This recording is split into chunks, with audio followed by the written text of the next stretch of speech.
Good day, I'm Stephen McHugh, and this is your JIS News for Friday, October 21, 2022. Jamaica's tourism economic recovery is now 99% complete as the country is anticipating a strong increase in arrivals for the winter season. Portfolio Minister Edmund Bartlett gave the update during Wednesday's sitting of the House of Representatives. What is the exciting element of recovery is the revenue that we have earned, and that we are anticipating a record $4.2 billion revenue from tourism in the fiscal year 22-23, and that will exceed the 2019 earnings by some $500 million. He says cruise tourism is improving consistently and will be back on track for the 2023-24 financial year. We were able to enable a full recovery of a number of the itineraries that we had, and I'm to report to the House that we will be having just a little over 1 million packs this Christmas into the middle of next year from 2 of our major cruise lines that operate in Jamaica. And the third one is giving us double the number of calls that we will have. Jamaica welcomed approximately 1.6 million cruise passengers in 2019. The Ministry of Education and Youth has launched an initiative aimed at ending violence in schools. The year-long campaign, dubbed Just Meds It, seeks to shift the culture of violent confrontations and responses among children and students and equip them with conflict resolution strategies that are peaceful and healthy. During the launch on Wednesday, Education Minister Favour Williams invited non-governmental organizations, NGOs, the private sector, community and faith-based groups to partner with the ministry on the initiative. And we want a national call to action for educators, parents, students, and the general public to take personal and collective responsibilities to end violence in schools. She says Just Meds It will employ a multifaceted approach, and the ministry intends to consolidate its human and financial resources in executing the campaign.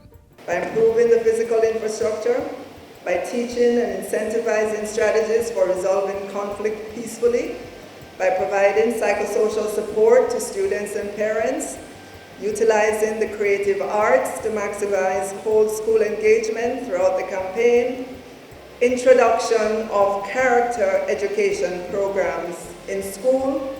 We want to promote a culture of pro-social behaviors among students. The minister adds that expansion of the uniformed groups in schools, clubs and societies is also a key intervention under the program. A public education campaign will be conducted for the duration of the program, and benchmark indicators will be established to determine the efficacy of the initiative. Regional food manufacturers are being encouraged to get accredited under a new JANAC accreditation scheme and gain market access for food export to the United States. The Jamaica National Agency for Accreditation was recognized under the United States Food and Drug Administration US FDA-accredited third-party certification program in June. It enables the agency to accredit food certification bodies to conduct FDA audits and certify food facilities. Minister of Industry, Investment and Commerce, Senator Aubin Hill, says while the ministry is working to create the best environment to increase exports, businesses also need to fine-tune their operations to give themselves the best chance in the very competitive international marketplace. JANAC accredited certification can be used for expedited entry of food products into the United States, once deemed eligible to participate in the Voluntary Qualified Importer Program. Jamaica has strengthened its position as a major player in the medical cannabis industry by formalizing arrangements for import, export, transit, and transshipment to other countries that are also signatories to the international drug conventions. This following gazetting of the Dangerous Drugs Cannabis Import, Export, Transit, and Transshipment Regulations. In a statement from the Ministry of Industry, Investment and Commerce, Senator Aubin Hill says this development positions Jamaica to further capitalize on the lucrative medical cannabis market. He reveals that in anticipation of the regulations being passed, the Cannabis Licensing Authority, CLA, held ongoing consultations with key border regulatory agencies and other entities. The CLA also crafted standard operating procedures to manage cannabis import and export, including officers from the authority being on site to monitor all exports and ensure there is no inversion or diversion of ganja. Interim CEO of the CLA, Dania Ashpole, says the authority will also continue working with stakeholders to finalize regulations for the cultivator's transitional special permit. This should allow for more inclusiveness of small farmers in the industry and the establishment of regulations for hemp. Jamaica authorized its first illegal transshipment of cannabis in February this year, where a consignment of cannabis was moved from St. Vincent and the Grenadines through Jamaica to Germany. 94 post offices island-wide have been connected to the internet as government continues to expand the incorporation of information and communications technology, ICT, in the postal service. Minister of Science, Energy and Technology Darrell Vaz provided an update at the recent reopening of the renovated Central Sorting Office on South Camp Road in Kingston.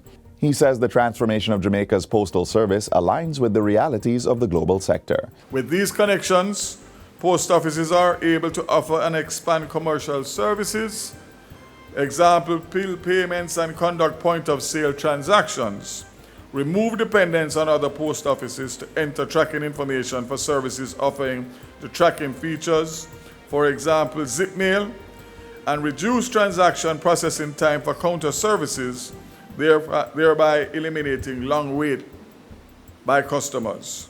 To further the modernization efforts, he says the ministry will conduct a full assessment of the country's postal market. The consultancy will analyze and define Jamaica's postal market and make policy recommendations for the possible structuring and regulation of Jamaica's postal market. And finally, Minister without portfolio in the Office of the Prime Minister, Robert Morgan, is reiterating that the Broadcasting Commission's recent restriction on illicit content is not about banning music, but setting standards. He again addressed the matter during the Broadcasting Commission's Strategic and Operational Planning Retreat held at Ocean Coral Spring Hotel in Trelawney. The minister, who has responsibility for the information portfolio, says the entity has a responsibility to manage the country's free-to-air radio, television, and information portals in a way that greatly shapes the psychology and perspective of the Jamaican people. This is the standard that the people, the country of Jamaica has set. You as a parent can look and say, that's the roadmap. That is what we want as a society. This is how our society should be framed. This is how our children should be socialized. This is how our radio and television should function. The Broadcasting Commission recently announced a restriction on content transmitted through radio, television, or cable services of any audio or video recording, live song, or speech that promotes and glorifies illicit activities such as scamming, drug abuse, and gun violence. And that's it for JIS News Today. I'm Stephen McHugh. Thanks for watching.